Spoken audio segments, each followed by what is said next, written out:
43! Oh my god, this is like the most amazing chapter ever, right? Yeah! Check it out! I got piñatas! This one's a cupcake, and this one's a wiener dog! Yeah! I said wiener. This is gonna be a fun one. Where's my clicker? I don't even have my clicker. Where's my clicker? Oh, there's my clicker. Okay. Alright, this is a special occasion, ladies and gentlemen, alright? I mean, like, this chapter has been built up so much. If you somehow managed to avoid getting spoiled for this chapter, you essentially would have had to just disconnect your internet and then move out into the Mojave Desert for, like, the last week, okay? Because it's been everywhere. It also addresses a little bit of a problem that I've thought about for years. What happens in this story when the One Piece is finally revealed, right? Am I just gonna be like, well, I know the chapter where we find out the One Piece is revealed on a Friday, but I'm gonna wait to the official on Sunday. Like, how do you even manage that? But like, okay, whatever. This is a special occasion chapter, so let's just do it, all right? This will be One Piece, chapter 1043 review, titled, We Die Together. Ooh, I don't know if I could throw that up there in big time. We expire together. There we go. You and I are but bottles of milk in the fridge. And we have our day in the sun, but eventually we curdle and need to be tossed down the drain of life. Okay, there we go. The cover page continues the Germa's emotionless excursion, but there's really not much. The last one was Oven taking the Vinsmoke book and then going into Brulee's mirror to Whole Cake Island, and this one is Oven arriving at Whole Cake Island. That's all it is. We see Whole Cake Chateau in the distance. No, not the wiener dog! We see Whole Cake Chateau in the distance, and, yeah, it's still completely destroyed, still turned into a cake through the power of Streusen. And so, I guess this takes place maybe a little bit after Totland, so, like, Big Mom might still be there, or maybe Oven is taking, the Vinsmokes to the library that's, like, maybe still there, but it would just be made out of cake now. And it doesn't matter. That's not what we're here to talk about, right? So, moving on to the actual chapter, we continue right where we left off, okay? And if you need a refresher for that, Luffy was like this, over Kong gun! And then Kaido was like this, homicidal drunk mode! And then boom, boom! And then they get back up, and then Luffy's just like, alright, let's do that again, but bigger this time, alright? Over Kong! And then Kaido's like, yeah, this is great, this is the greatest time of my life! And then he charges up his roaring thunder Bagara, and it's the ultimate clash of the titans, this is it, it's amazing! And then this dude with a bowler hat showed up and then screwed everything over, right? So, do you want to just take bets now on how this dude is gonna die? like, I'm pretty sure that was what the title of the chapter was about, alright? Because everybody knows where this is gonna go, right? Like, there's no debate here of whether or not, like, here's the thing. Oda does not typically kill characters in the present. It usually doesn't happen, right? But I think we can all unanimously agree here, even with the track record that Oda presents, not even killing, like, side characters sometimes that really have no real value. He still even keeps them alive. We can all agree unanimously as a fandom, this dude right here is gonna bite it today, right? He's gonna bite Zadusto, okay? Right, okay. So anyway, the end of the chapter was Luffy not being able to release his attack, and then the CP0 agent, he jumps back, and then Kaido, boom, hits Luffy dead on, right in the chest with his roaring thunder Bagara. Even Luffy said that, like, you know, this is it, this is the last attack, if I get defeated here, then I'm done, right? And, we continue on with that, where I really... Like, it's hard because it's manga, but I really want you to picture this in, like, the anime setting, where the way that I'm envisioning this, and I think we all have a different perspective on how things are going to be animated or what, like, music they're going to use.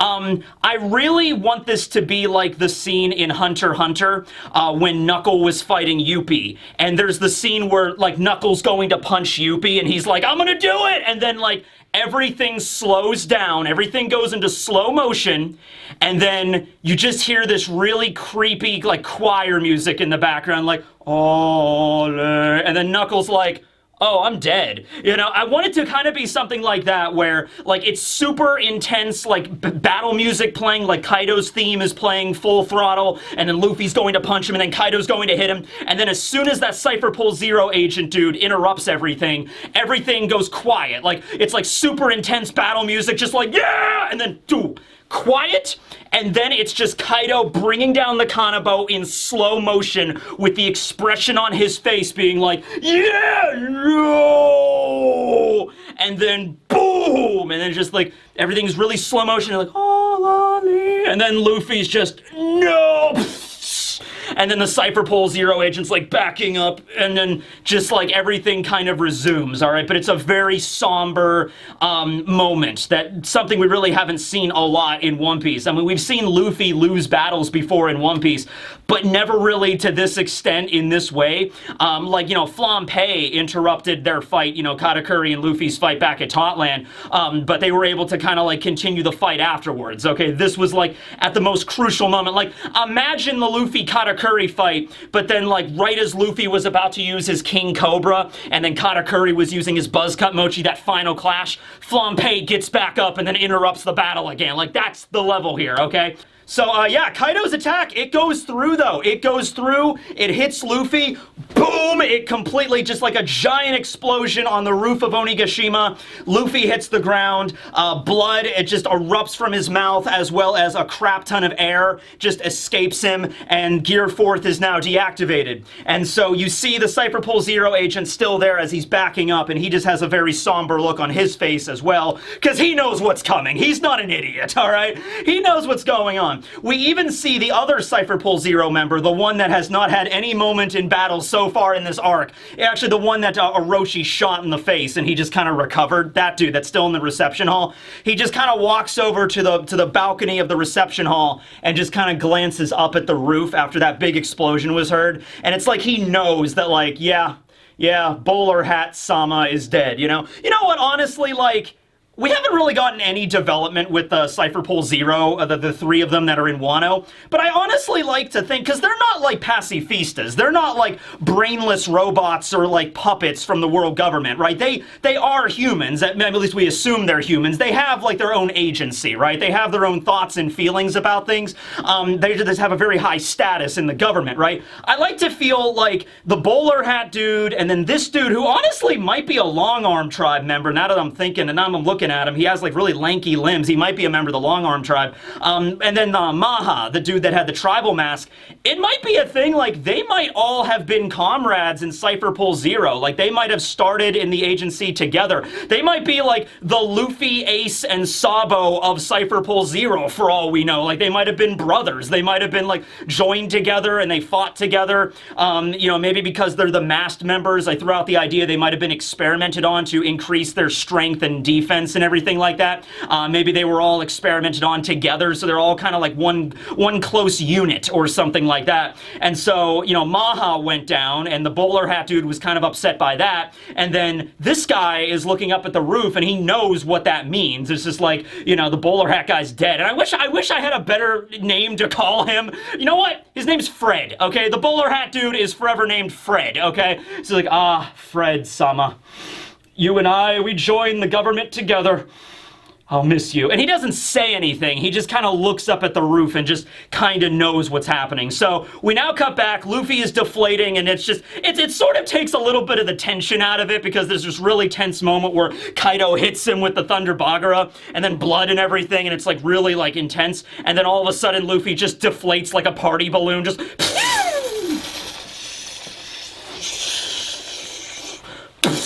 so it's like, okay. And you know he makes the sound effect too, right? Okay. And so Kaido is just kind of observing that, like, like he's deflating like a party balloon. And he's like, We cut down to the lower part of Onigashima where Momonosuke is carrying it away. And he looks up and he realizes, Luffy's voice has vanished from this world. What could it mean?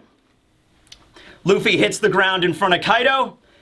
He is completely knocked unconscious. His eyes are just whited out or overshadowed. His mouth, pay attention to Luffy's facial expression in this chapter. There is so much stuff, like little Easter eggs in this chapter when you really look at it, but just pay close attention to Luffy's like smile expression, okay? He hits the ground unconscious and he's just like, He's very sad. He's a sad lad right now. He's not a joy boy, he's a sad lad, okay? Well, anyway, he hits the ground and then you just see the dust and no one's talking, and it's just Kaido staring down the Cypher Pole Zero agent as the narrator comes on and says, Skull Dome Rooftop Battle. Victor, Kaido of the Beast! We need to have a talk with that narrator. Who is that narrator, all right? Is it Gaimon? I swear to God, Gaimon, right? I want to go into the office and have a chat with that narrator and be like, okay, you need to slow your roll here, buddy, okay? Just because what? Just because you're the narrator? Just because you got little title boxes and stuff? Just because you might as well be Oda? That doesn't mean that you get to decide when a battle is over or not, right? Yeah. But anyway, yeah, the narrator comes on, and you know what? That actually is a beautiful way that Oda does that, because it's like, leading up to this battle, and it's not like every battle in One Piece goes this way. This was something very particular for Wano, okay? Where, you know, Frankie beats Sasaki, and it's like, winner, Frankie, and then Jinbei punches out Who's Who, and it's like, Jinbei versus Who's Who, winner, Jinbei, you know, he does that kind of stuff, and it's like building and building and building. Sanji defeats Queen, Zoro defeats King, and then it's like building, building, building, and we think like, the cap off for all of that, the big reward is going to be Luffy defeats Kaido, but no, just at the moment where it gets the most intense, it flips. And that is rather shocking because, you know, everyone except, I guess, Mr. Morge, this is a big deal, right? All right, the rate still hasn't fallen, but Morge, you're getting there, buddy. Holy crap. All right, if that happens, well, I'll bake you a cake. All right, so anyway, we now have the scene where Kaido is just staring down the Cypher Pole Zero agent, and it's like, what's he gonna say? What's he gonna do? And he just looks at him, and he picks up his kanabo, and he's just like, do you have any idea what you have just done? And Fred, he just kind of stares. He doesn't stare. He just has his hats, and I don't have a bowler hat, so I'm just going to use Sabo's. But he has his bowler hat, and he doesn't say anything to Kaido. He doesn't have like a badass one line, and I'm kind of glad that he didn't. I'm glad that he didn't say something like Kaido's like, you know, do you know what you just did? You know, he could have been like, I did my duty. As a member of the government, I am the shield that defends the Tenryubito. I carry out their will at the cost of my own life. Anytime, always. I have no regrets. No, I'm thinking he was going to say something like that, but he doesn't. He just acknowledges. It's this moment of just recognition that he is about to die, all right? And that is way more powerful, I have to say, because he didn't want to do this. Like, he did not want to do this. He doesn't want to die, right? And it's just like, he was given the order by the world government, and as soon as that order reached his ears, he immediately understood what that meant. It's like, okay, I either go and break up a fight between Kaido and Luffy, where one of them is probably going to kill me, right? Either Luffy's going to end up doing it, or Kaido's going to end up doing it.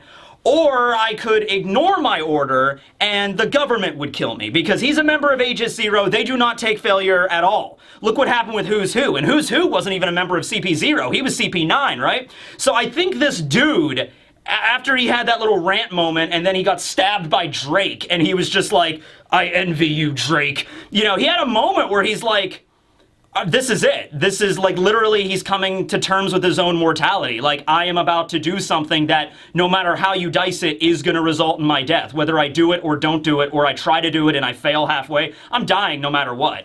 And you get that expression there where he's sort of like, he's somber, but he's also a professional. He's an assassin. That's what Aegis Zero is all about. They're the best of the best of the best. So, you know, I think he basically decided, like, you know, if I don't do this, or if I fail to do this, the government's just going to capture me and basically do the same thing that they did with Who's Who. Throw him in jail, torture him, interrogate him. They will make him wish that he died.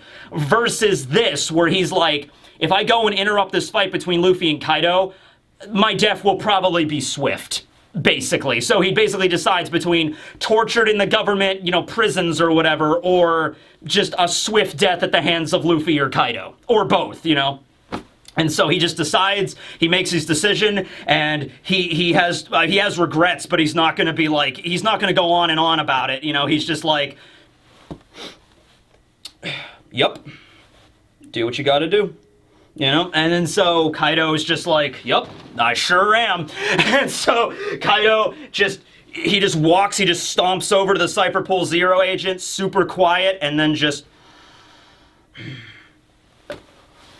2 hands! Boom! and then you just see, it's like a nuke got dropped on the roof of Onigashima, right? It is a massive dust cloud that erupts from the top. The shockwaves reverberate way down into the bottom. It is a miracle. Well, basically the roof does collapse in this chapter from what we're going to see, but the roof collapses even more. We cut over to the last remaining Cypher Pull Zero agent, and he just kind of does the same thing too, kind of like saluting Fred, kind of like saluting his friend. He kind of just like, you know, like tips the brim of his hat as he, you know, notices the giant explosion, as if he knows. It's like there's going to be two explosions. The first one is Luffy going down. The second one is my colleague Fred dying. That's how it's going to go. And also, I'm assuming he has observation, so he can kind of sense things around him. So he's just like, Now, this dude, the last remaining member of CP0 here, I wonder what he's thinking right now. It's like, all right, well, Maha's down. Fred is definitely dead. What do I do? Do I just stay here in the reception room and take orders? Do I go? You know? What do I do, wiener dog? What do I do? Just like... I think you should honestly just get the hell out of Dodge, bro. I don't know what your story is. I don't know what your orders you were given, but I think you should maybe just leave. Maybe get out of Wano, and hey, maybe if you're lucky, you could start a bakery in the South Blue. That's the best that you could possibly hope for, right? So... we see Kawamatsu, which is cool, because we haven't seen him in forever. Kawamatsu is looking up, and he's just like, oh my god, this is a raging inferno! It's like a disco inferno! My god! And he's like, there's no water around. Like, if we were still in the water, you know, he could use his fishman karate or his kappa style to, like, try to extinguish the flames. But it's like, we can't do anything, because, like, we're in the air. So everybody's just evacuate. Everybody get out of there. There's no honor in burning alive. Meanwhile, Raizo is just like, oh, screw you, Kawamatsu! A giant laser beam just strikes right next to Kawamatsu, and it's Kaido's Boro Breath. And Kaido emerges in the live stage in the festival hall, which is why I'm assuming the entire roof, at least a good chunk of it, has collapsed at this point, so Kaido just slithered his way into the festival hall. He's in full dragon, and everyone's just like, Kaido-sama! And then he's just like, ugh. Oh, God. This is a day. All right, where's your leader? Give me that Momonosuke brat right now. Tell him to surrender. You're all gonna be my slaves. You're all gonna work for me and make weapons. I'm landing this damn island on the flower capital, and I'm calling it a day. Damn it! You know, he's like, you ever watch 24? You know, Jack Bauer? Damn it! You know, like, that's basically how it is. And he announces to the entire festival hall in all of Onigashima, he doesn't even need the Marys to relay it. It's just giant, booming dragon voice. Straw Hat Luffy is dead! Gah! This happens every time! You know, Odin and now this. All right. Now, as you can imagine, everybody is very shocked and stunned by this. Kaido's men are actually getting a bit of a morale boost here. Now, granted, all of the heavy hitters are basically taken out, so these are just like the waiters and pleasures, maybe a few of the gifters or headliners, but not very many of those. Mostly pleasures and waiters, I would assume, and they're just like, yeah, second wind! Kaido-sama, yeah! It only took all of the All-Stars and the Tobiropo and Big Mom to be defeated, but Kaido did it, right? And then we cut over to Law and Kid. Law kind of looks up and he's like, Straw Hat Ya's voice, it has faded. It's like, oh no, is Luffy dead? And then we see Kid's response, and he's just like, well, we were kind of kidding ourselves there. And you know what? I mean, like, this was a thing. What was the first thing that came out when, you know, Kaido was introduced? It was, if it's a one-on-one fight, who do you bet on? Yeah, like I said, I gotta have a word with this narrator, okay? But anyway, Kid is just like, yeah, I guess we were expecting a little bit too much from the guy. And Law is just like, well, this is, what do we do? I can't fight. I'm all drained. I can't do anything. And so then we have Chopper there, and Chopper's bawling his eyes out. He's like, Luffy's been killed!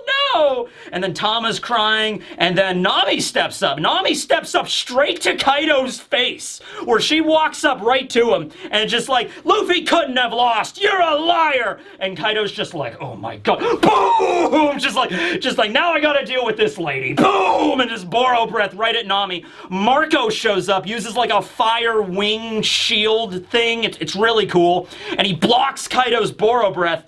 Pause for a moment. Marco was able to block his Boro Breath. pause for a moment. I mean, resume now. We're gonna get into something in a little bit here, okay? But yeah, Marco blocks it, and he's just like, don't give up. It's not over till it's over, right? And so Nami hits the ground after the shockwave. She's not hurt, but she gets knocked back, and she's just like, starts to cry herself. She's like, Luffy, no! And then Kaido just booms, and he's like, Onigashima will now land. You're all gonna be my slaves. You're gonna think Orochi was like a saint. You know, Orochi's gonna be Santa Claus compared to the crap I'm gonna pull on you, right? And he goes on this long monologue of basically like, hey, you all fought in this battle. You knew what the consequences were. You knew what was up for what was up for grabs, so to speak. So you, your family, everybody you care about works for me now. All right, I am your boss. I'm gonna work you to death, and then you will die, and then it won't be a big deal because I will replace you. That is your place in my new pirate paradise now. You have no say in the matter. And it's this really, it's very. I've used the words imposing and somber so many times in this review already, but like, it is so powerful that the samurai realize this is it. And they realize, like, even though we had all these victories, none of it means anything unless they took down Kaido. Kaido doesn't matter. Orochi, well, he's still alive, but it doesn't matter if he was dead anyway. Doesn't matter all the All-Stars are gone. Doesn't matter if Big Mom's off the island. Doesn't matter if the Tobi Roppo or all the gifters or headliners went to work for Tama. It doesn't matter because Kaido is still alive, and that's the crucial factor there, okay? He is the king, and as long as he's on the chessboard, the game continues. How's that for an analogy? I'm not great at chess, so that's not really true, I think. But still, you know what I mean? Anyway, he goes on and on about this monologue. You know, you gambled your lives and you lost. You have no right to complain now. And so there's the samurai that are just like, there's this one samurai that's just like, wait a second, not my wife and children. Like, he's just realizing it himself. Like, this isn't just a battle for him. He lost, like, his whole family in the process, right? And so he's just like, bring me Momonosuke until he presents himself as your samurai leader and admits defeat and waves the white flag, then I am not going away. And if anybody still wants a fight, bring it on, all right? So the waiters and pleasures begin to charge as well. They go after Law and Kid, and they're like, yeah, you might have defeated Big Mom, but our boss is the greatest, right? Now, they're not really that big of a threat, so basically you have Jean Bart from the Heart Pirates and like a few of the random members from Kid's crew show up and like block the attacks to like protect Kid and Law. I don't think that's really that much of an issue. Law gets up, Kid gets up, and he's just like, you know what, Trafalgar? I'm not going down without a fight. I got nothing left in the tank. I'm running on fumes, and those are about to give out even, but I'm not going to give up just lying down. I'm not going to go down just lying on my back and just let Kaido finish me off. That's not how Eustace Kid operates, right? So he uses his magnet fruit to, like, recompose his arm, and he won't be able to use an awakening anymore. I don't even know if Law can use Room anymore, because Room drains his stamina, and he's kind of at 0 right now. But they basically decided to at least try to fight. Meanwhile, you have Nekomamushi, Carrot, and Wanda that are all heading into the festival hall, and Nekomamushi's just like, Yao, we must hurry, and so they're rushing. We have a bunch of the samurai in the basement, and there's fire everywhere. They're picking up their fallen comrades, trying to get everybody out of there. Law and Kid just kind of brace themselves. We have a moment outside with Momonosuke, and Momonosuke is kind of like about to agree with Kaido. He's about to say, like, you know what? My only option now is to yield. My only option is to surrender. I can't think of anything else to do. Luffy has been defeated. He was the only one that had a serious chance of defeating Kaido, and now he's gone, Yamato. Like, what am I gonna do? Everybody's at their limit. And Yamato, though, also says, like, hey, you know, it's okay, though. Kaido has to be feeling it as well. He's gotta be close to being finished off, okay? You know, they'll live and then what? They'll be slaves and they'll just finally die from exhaustion. So that's like, you can't give up now. If you give up now, we have lost, right? There is like, it's kind of like Yamato is preaching the like, you know, let's just go until we are dead because the alternative is worse than death, kind of. Okay, so let me just pause this right there. And this is where the name of the chapter comes from, where it ends with Yamato basically announcing, you know, if we die together here. That's what we do, okay? Well, let me just say one thing here. Yeah, this is probably not going to be the way it's going to go because of the end of the chapter, and we'll get to that. We'll get to it. We're almost there. But what I think could honestly work right now is even if Luffy is done and his battle with Kaido has finished, we might not be completely out of chances or hope here, okay? Kaido has taken a huge amount of damage from the first sneak attack that the Scabbards did on him, and then his fight with the Scabbards, and then his fight with Zoro, Luffy, Law, Kid, and Killer, and then his fight, like, he took the hit from Zoro, and then Luffy fought him one-on-one for a little while, and then he got knocked off, and then Yamato fought Kaido for a while, and then Luffy and Momo showed back up. Momo got some hits in, managed to bite Kaido. Luffy attacked him again. That battle's been raging, you know, Conqueror's hockey, armament flying for like the last few dozen chapters or so. You know, Kaido's been getting hit with that over Kong gun, you know, and everything like that. And the implication was, I mean, I don't know if you took it a different way, but the implication that I got was, had Luffy actually landed that last over Kong gun on Kaido, that might have been the deciding blow. That might have called the match right there. Maybe not, but I'm thinking it would have. So what I think happened is when Kaido is in that festival hall and he's taunting everybody and he's using intimidation, because I think Kaido is aware that he's kind of reeling here. His health bar is in the red. And so he knows that, like, man, if this fight does continue, like, if they all jump me together, I might actually lose this. So he's gonna use his dragon form, which is very imposing. He's gonna use his Boro breath, which might have actually been significantly weaker because Marco, who isn't exactly at full power either, although Marco does have the Phoenix Fruit that allows him hyper regeneration, so whatever. But the fact that Marco was able just to fly in and just block Kaido's Boro breath, like, seemingly not that big of a deal, that kind of indicates the Boro breath might be weakening and Kaido might be weakening. And so he knows that he can't deal with many more fights. So I'm just going to use the big imposing, I keep using imposing, I'm sorry, but I'm going to use the big powerful dragon roar to, like, settle everybody down, and that just hopefully they'll just give up and I don't have to fight anymore, right? I'm getting that impression here. So I mean, like, obviously he's not to the point where you could just walk up and, like, stab him with a sword and Kaido would be like, no! Like, he's at, like, 0.001 HP and it's just, like, poke him with a toothpick and he's like, no! It would obviously take a lot. But let's look at everybody we have here, okay? So Zoro and Sanji are out of the fight.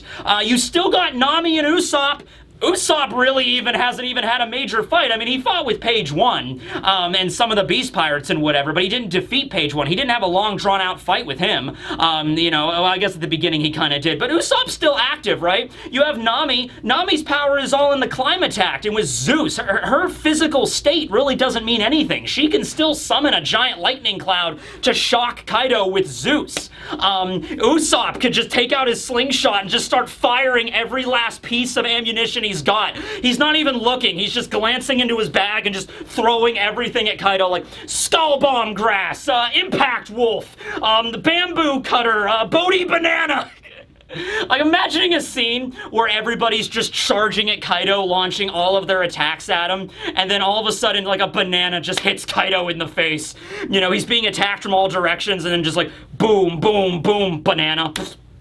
Did you just throw a damn banana at me? You know, like, that would be pretty funny, right? But you got Usopp and you got Nami. Frankie was helping out Zoro, but Frankie, I mean, the Frankie Shogun did most of the work and was destroyed, but I think Frankie just himself, I think he's still got a few radical beams left in him, right? At least a one or two. Brook hasn't really done much. Brook is still pretty active. He took out one of the numbers in, like, Black Maria's clique, and fought against, he kind of helped Robin out a lot, but Brook has still a lot of gas in the tank. Yo ho ho ho, so he could pull some stuff out.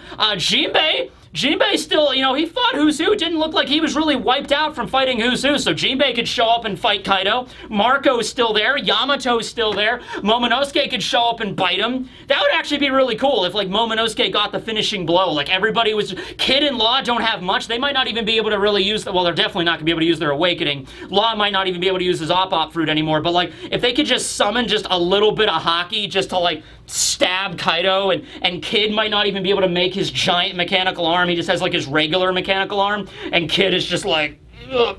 boom. Just like every little bit helps. Just every little bit helps. Kawamatsu's there. Kawamatsu can fight. Nekomamushi with his Catling gun, just like meow, meow, meow, meow, meow, meow. And just like, we have to keep going, push forward.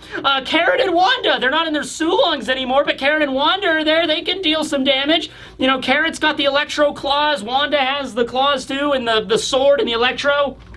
You know, if they could just get everybody together. Robin is probably still out of the fight because she's still weakened, but Robin might be able to, I don't know, use a little bit of support. She won't be able to use Demonio or anything, but she can maybe lend some support with her powers. Chopper's there. He probably can't go into Monster Point anymore after the last effects, but he could go into Horn Point or Kung Fu or just punch him really hard in Heavy Point or something, right? Every little bit helps. And if they all work together and all the samurai just pick up their swords and just try one last attempt, one last volley against Kaido, it might be enough. It might not be enough, but it might be enough, okay? Anyway, so now we cut back to Luffy on top of the mountain, where he's even more of a somber expression. His expression is very sad right now. And then we just have a shot of Zunisha. And Zunisha begins to telepathically communicate with Momonosuke. And Zunisha is just like, Momonosuke, I can hear it. And it's just like, it really takes me back. And then there's a shot of Luffy's hand starting to move. Momonosuke's like, what do you mean, Zunisha? What are you talking about? He's like, I can hear them, Momonosuke. The drums. The drums of liberation. Joy Boy. He has returned! Cue the last scene of the chapter, last shot, where Luffy's sad expression has now pulled a complete 180. Luffy has the biggest grin of his life on his face, and his entire body begins to turn into goo, is the best way I can describe it. Couple of things here. Okay. It seems like steam or vapor is coming out of his mouth like it normally does in Gear 4th. But also, it's coming out of his body itself. Like, his body, like, under his vest and everything is just steam. His hair seems to be turning into goo. That is the best way I can describe it. Just imagine Luffy's hair turning into slime or, like, Nickelodeon gack or whatever. And then even his straw hat as well, I think, is part of this process. I think even the straw hat is turning into this substance. And there's this massive grin on Luffy's face, and the sound effect, Luffy has the grin sound effect, but the onomatopoeia for that Oda uses is Nika.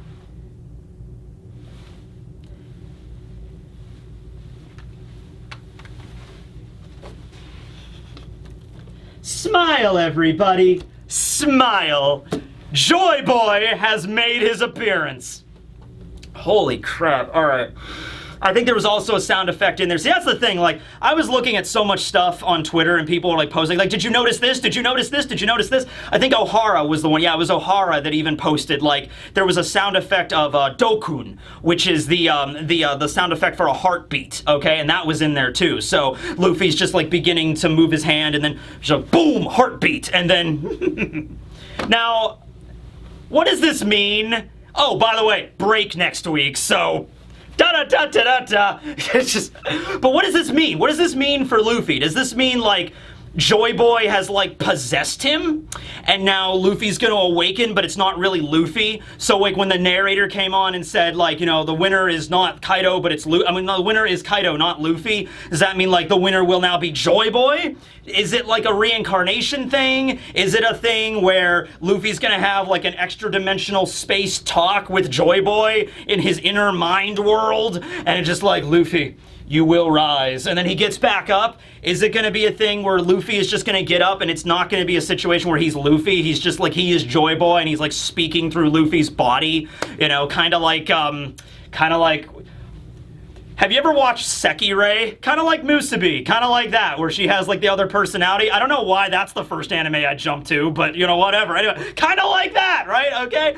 I don't know what the situation's gonna be, because the idea was that Joy Boy was, like, a title, not so much like a literal reincarnation. Another way of looking at it is Luffy, like I said in the last chapter, like, that's gonna be the moment where he awakens his fruit. And maybe the awakening of the fruit leads to this transformation. Like, his body is turning into the baseline find like liquid rubber, you know, liquid rubber, resin, polymer, whatever you want to call it. It's being broken down to the base level of what rubber is, like the sap from the tree, and then Luffy can mold it into kind of whatever he wants. That's an old school Gear 5th idea. I think I did a video about that. I think that was like the first Gear 5th video I ever did on the channel. I talked about it, how Luffy will just be able to like, you know, turn his body into any shape he wants. Like if he wants a battle axe, he just molds his body into a battle axe, right? Or anything, really. So this might be that. I mean, it might be that. I really honestly hope it isn't like a sort of possession thing. I really hope it's not like Luffy appears in front of Kaido and Kaido tries to attack him and Luffy like blocks it with one hand. Hello there. I am not Luffy. I am Joy Boy. And then like proceeds to fight him. I hope it's nothing like that. I hope Luffy still has like his own autonomy, like he knows who he is and stuff. It's just he has awakened to this new power, and because it's like Joy Boy has awakened, it's whenever his fruit awakens, that's the power of Joy Boy. Whoever awakens that fruit becomes the next Joy Boy. In title, not so much in literal sense, which could also lead to the Gorosei's mention that like, oh, that fruit hasn't awakened in centuries. This is it. This is what's happening. Now, as for the drum thing, because the drum thing has never really been mentioned before, at least I don't think so.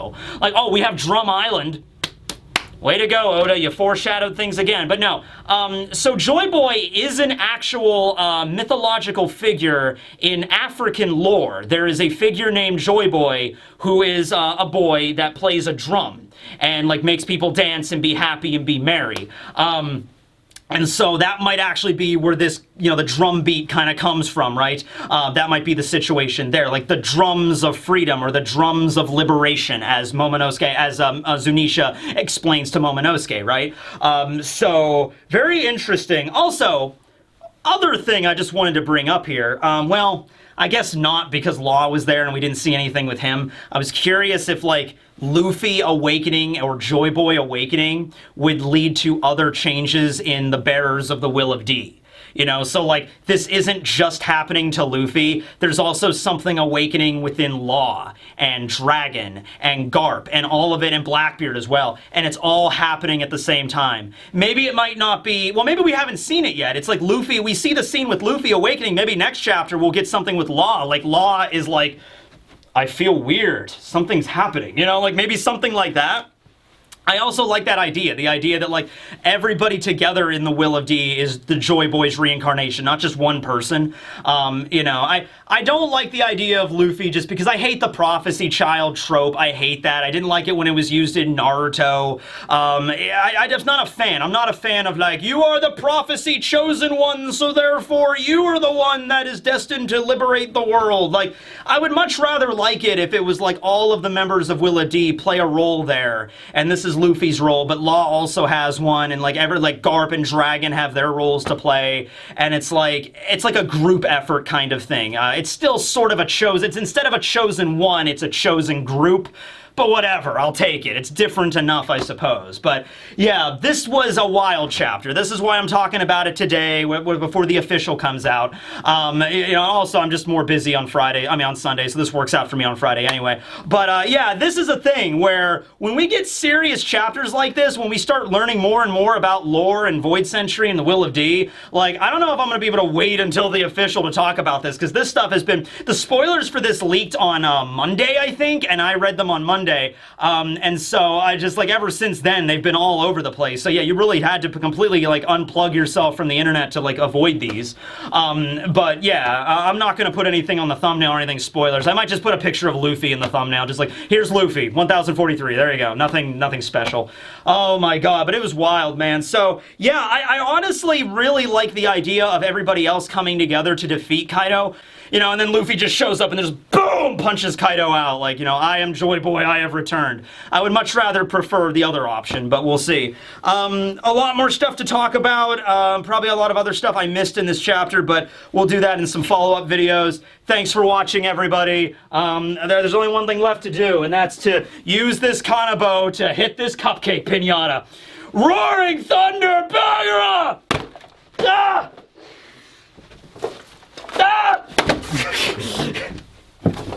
Ah! Ginger candies? Alright, I'll take it.